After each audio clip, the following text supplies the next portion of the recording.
Dear listeners, I am back again this Monday, the 9th day of October 2023, to continue reading my recently completed book, Testimony of a Gambian Military Officer and Diplomat. Today's segment will be a bit longer as I intend to read the entire second chapter. Chapter 2 is titled The Initial Confusion. Chapter 2, The Initial Confusion. Captain Coma was within the vicinity. I left him amidst the chaos in the heart of the State House main ground. His concerns has escalated since our initial encounter. Yet, he maintained an unwavering composure. Outside, a stream of people emerged from various offices in the building. The presidential guards, wearing combat fatigues and armed to the teeth, appeared more conspicuous, though without a clear plan of action. Tensions and confusions escalated, and some of them even faced each other head-on with loaded rifles, creating a possible disastrous situation if a firefight broke out.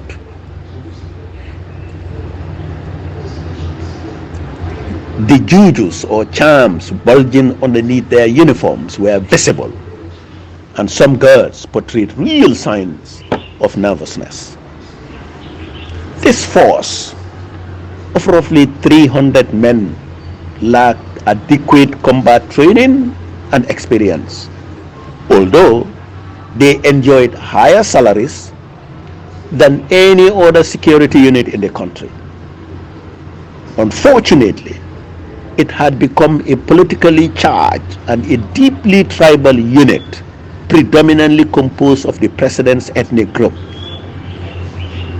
Originally created by the Senegalese, the unit's character had evolved after they departed in 1989, turning into a company marked by ethnic affiliations and favoritism, with many claiming kinship with the president, including its former commander, Major Sute Banja. For me, an outsider from the Gambia National Army, my time at the State House during these 2 years had been marked by alienation and occasional hostility. The ethnocentrism was compounded by the bitter rivalry between the Gambia National Army and the other security forces, particularly the TSG, the parent unit of the Presidential Guard. Captain Koma, the ADC, stood out as a member of the President's ethnic group and a GNA officer, but managed to avoid openly engaging in the toxic rivalry. He possessed a comprehensive understanding of how the present problem had developed into an imminent coup d'etat that day.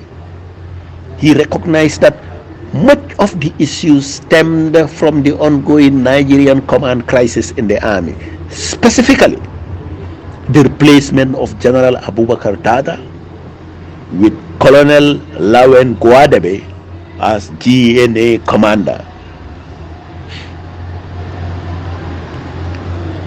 General Dada's appointment had been part of a special agreement between President Sir Dembo Chawla and the then Nigerian President General Ibrahim Babangida, because when President Chawla requested a dependable commander to lead the Gambia National Army, General Babangida appointed Abubakar Dada, then a colonel. The contract stipulated that the Nigerian Army Training Assistant Group, known as NATAG, was to put the Gambia National Army in order within 2 years, and exclusively under General Dada's supervision. However, under his command, The Nigerians seem disoriented by the enjoyable and luxurious lives they live in the Gambia rather than focusing on the timetable of their mission. Their lack of understanding of the country's defense requirements and the internal threats posed by the volatile Gambian security forces, particularly the Gambia Army, totally evaded their radar.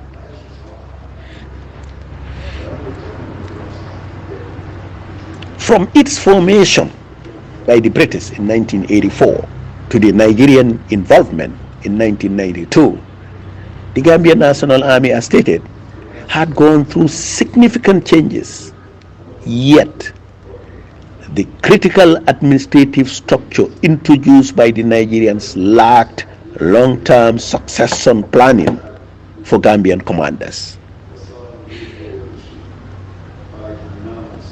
Captain Koma, like me, had that morning understood the underlying coup threat and the internal conflicts within the GNA that could have severe implications for the Gambia's stability and security. He also knew how it all started with the succession in the NATAC command. The Nigerians, led by General Dada, had initially implemented a national defense program hoping to impress the government. However, I have already highlighted how this strategy ended up undermining their original intention to make a real difference. But during the process, they also rightly began to perceive the Gambia National Army soldiers and officers as insignificant inhabitants of the nation, including the families we came from. Yes, the Gambia had been the domain of authorities who deemed themselves, their offsprings, and relatives too good to serve in the armed forces. General Dada held absolute control over his team, earning the affectionate nickname Oga from all of them, which we also adopted. This title was more acceptable than the customary Sir used to address superior officers in all armed forces.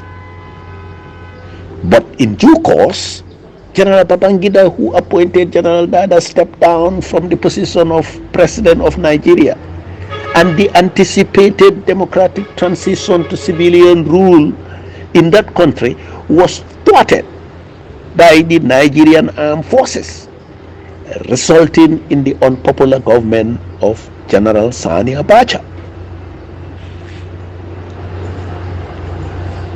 It was rumored that General Abacha's rise to power in Nigeria was assisted by Colonel Guadebe's active participation and support. However, the Abacha government eventually decided to keep the radical colonel away from position of power due to his undesirable attributes. His potential to orchestrate a coup made others uneasy. Given President Jaula's positive stance on democracy and human rights, he found himself at odds with General Abacha, who was widely unpopular internationally. Some suggested that President Jaula's best option was to either overlook the criticism of General Abacha and cooperate with him for the sake of homeland security, or seek military experts from more internationally accepted countries to replace the NATAC. Although Senegal's military presence from 1981 to 1989 brought stability, little or nothing could have been done to bring them back to the country for national stability after their undignified departure. As indicated earlier, President Jaula's close advisors were notorious for telling him only what he wanted to hear, especially regarding national security matters.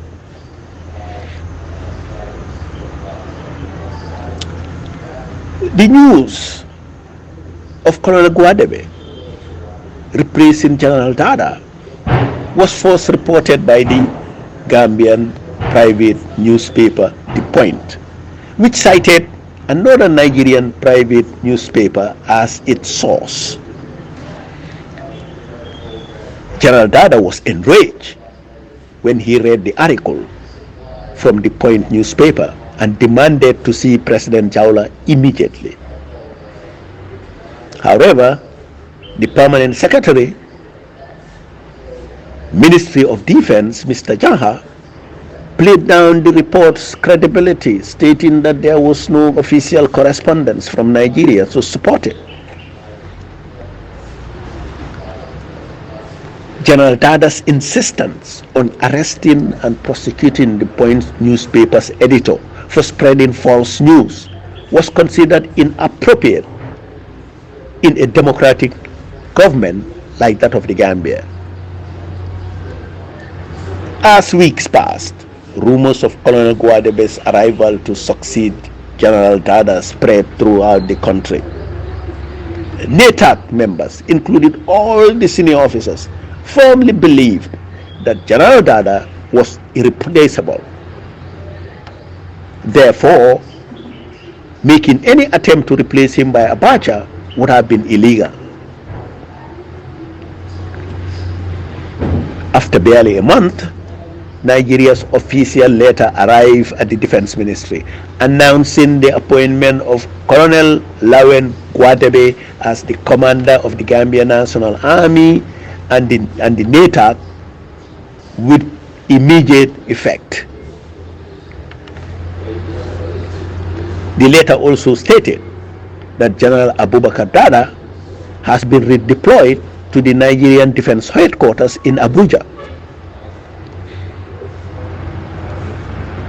The Gambia government had no say in this appointment, and they were never consulted for their opinion on what was best for the country. It was a unilateral decision, leaving the government with no choice but to accept it. General Dada made it clear that he had no intention of obeying the orders to hand over the GNA command to someone he considered his junior. Nevertheless, Colonel Guadebe arrived in mid-May to take over from the general. Despite General Dada's anger, the Gambia Ministry of Defense supported Colonel Guadebe's takeover as per protocol. Feeling unsupported, General Dada sought to meet President Jaula to discuss the issue, but the Ministry of Defense prevented him from doing so. Surprisingly, the members of NATAC, including Colonel Koji, suddenly shifted their loyalty to the new commander, becoming vocal critics of General Dada. Regardless of the mounting opposition, General Dada stood his ground, refusing to hand over the command until he could discuss the matter with President Jaula, with the hope of revoking the appointment of his would-be successor.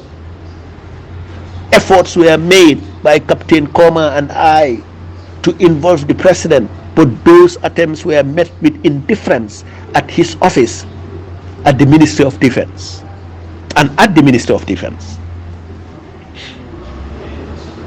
As tensions escalated, Colonel Guadebe refused to take over the army command without a formal handing over from General Dada. This left the army without a clear commander and increased the dangerous situation. As the situation worsened, President Jaula left the country for vacation in England. In response, General Dada also ceased to report to work, awaiting a face-to-face dialogue with the president when he returned. Colonel Guadebe, also frustrated with General Dada's intransigence, returned to Nigeria to report the problem to General Sani Abacha, their overall boss. Meanwhile, Colonel Akoji was left in charge of the office of the commander in Guadebe's absence. After weeks in England, President Jawla returned home on the evening of the 21st of July 1994. And 12 hours later, on this morning of the 22nd of July, the GNA he passionately established in 1984 started a mutiny to overthrow his government. It was, however, inconceivable that such a critical situation was unfolding that day in the presence of American military visitors and right under the command of Nigerian officers who once admired Dada. Captain Koma, having traveled with the president to England, was aware of the whole crisis before their departure, but not the deteriorating situation since. The urgency of the moment prevented a detailed explanation, but I honestly shared my opinion on the matter with the captain. I don't believe the presidential guards here are capable of effectively resisting or stopping the Gambia National Army if it's true that the soldiers are coming to oust the government, I told him. He seemed to respect my sentiment. We discussed the capabilities of the largest unit of the TSG being stationed at the Bakau barracks.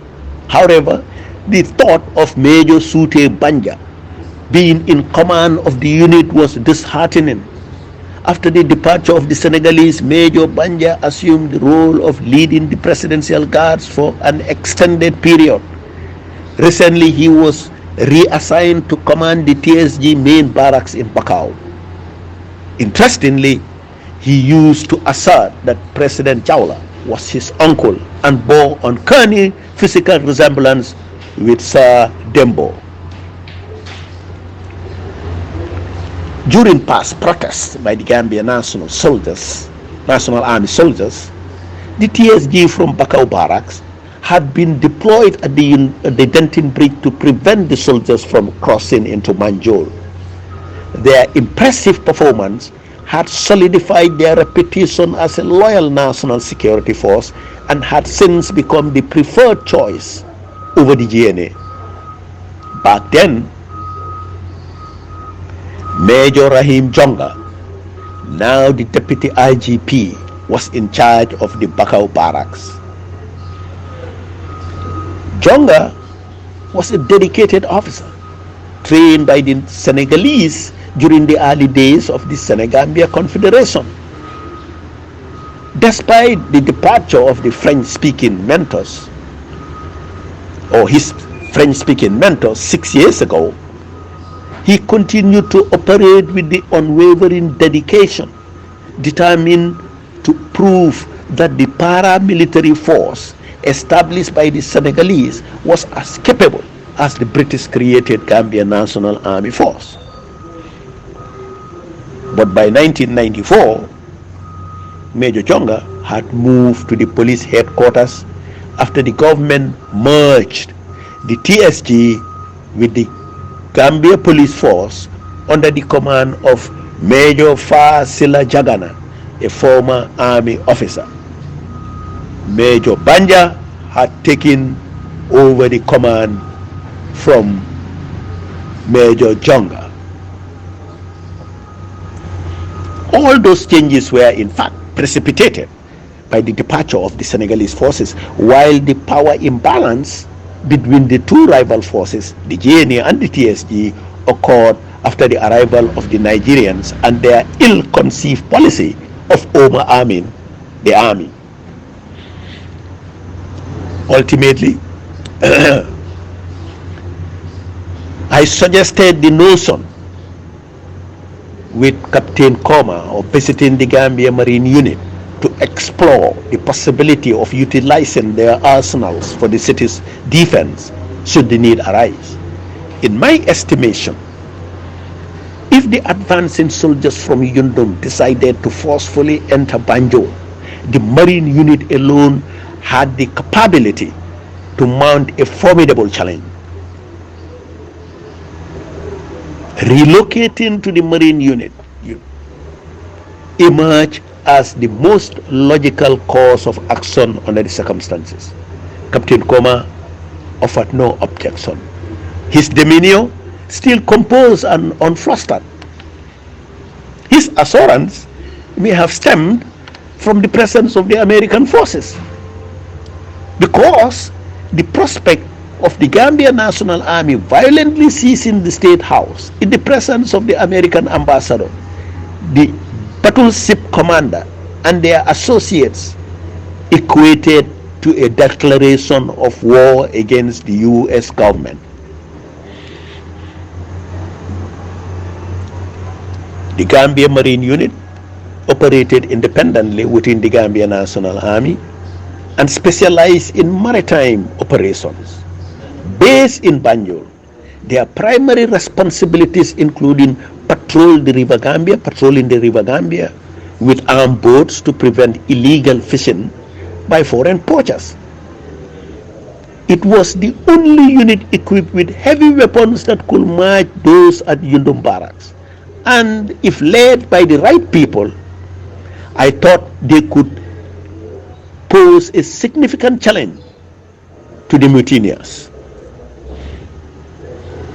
The unit possessed 50 caliber machine guns, American made, as well as some Chinese equivalents, all of which were mounted on their patrol boats and used effectively in apprehending poachers. The Lamu County officers had also brought them special military aid, including radio transmitters and extra new 50 caliber machine guns donated by the U.S. government for their new patrol boat. To turn the tide against the army mutineers, all that was needed was for Major Abdullah Sarr, no relationship with me, the commander of the unit, to mobilize his men and deploy the weapons on trucks with skilled gunners ready to face the advancing soldiers from Yundum. After all, only the Nigerians had efficiently utilized those heavy weapons at the GNA. The Gambian soldiers were still in the training phase on how to use the weapons tactically and technically. In his office, Major Abdullah Sarr, the Marine Unit commander, was chain smoking what appeared to be Piccadilly cigarettes, filling the small space with thick smoke. He was the first Gambian commander of the unit, succeeding British commander Major Fisher, who had been in the position since its establishment but had left the country in early 1989. Major Sarr was also among the first 5 majors within the young GNA.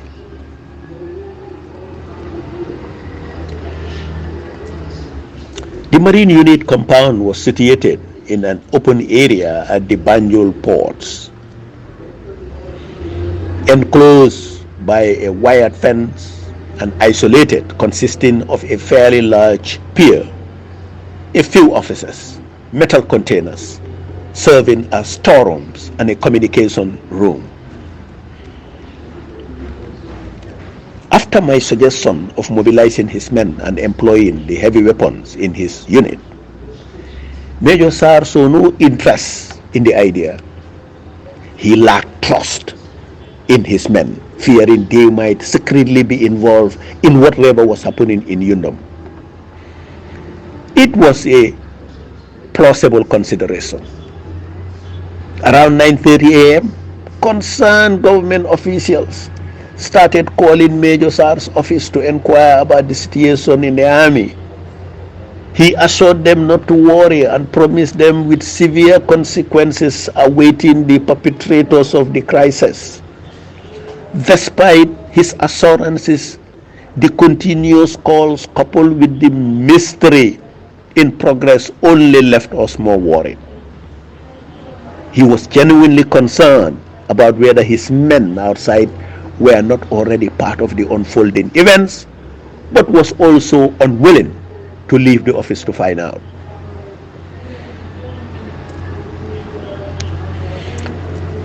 Banjul, a diminutive island, was intricately connected to the mainland through only two land entry and exit routes.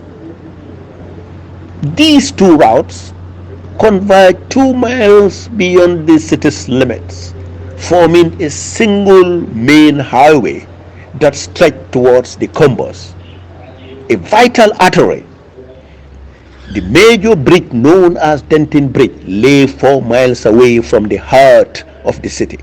Its closure will be akin to severing the nation's head from its body, for it houses essential government administrative centers and critical private enterprises. While this central hub pulses with activities, a surprising 90% or more of the city's civil servants, labor force, resided outside the capital. Their daily routine involved commuting to and from work. The very thought of being marooned on the island with the bridge impassable filled me with apprehension. The news of advancing soldiers from Banjul or towards Banjul weighed heavily on my mind. Leaving the city seemed the most rational course of action. "I am leaving, sir," I informed the Marine Unit Commander, Major Sarr. "To where, Captain Sarr?" he inquired, disbelief etching his expression. "I can say for certain, but remaining within the city isn't an option." "You must be out of your mind," he retorted. "Why not wait here and gauge the unfolding situation?" I chose not to address his query. Exiting his office, I slid into my car and stared onto the less traveled bond road that wound its way along the back of the city towards the Combos. Under ordinary circumstances, the highway from Banjul to the Combos teemed with activity, standing as the nation's busiest thoroughfare. But that particular morning, it was a solitary journey.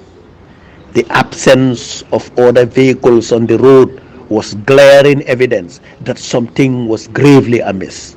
I pressed the gas pedal, urging the Hyundai car forward. This vehicle had been bestowed upon the Ministry of Defense as a gift from Korea and provided upon my assumption of the military staff officer. I will stop here till Wednesday. Thank you very much for your attention. You guys have a nice day.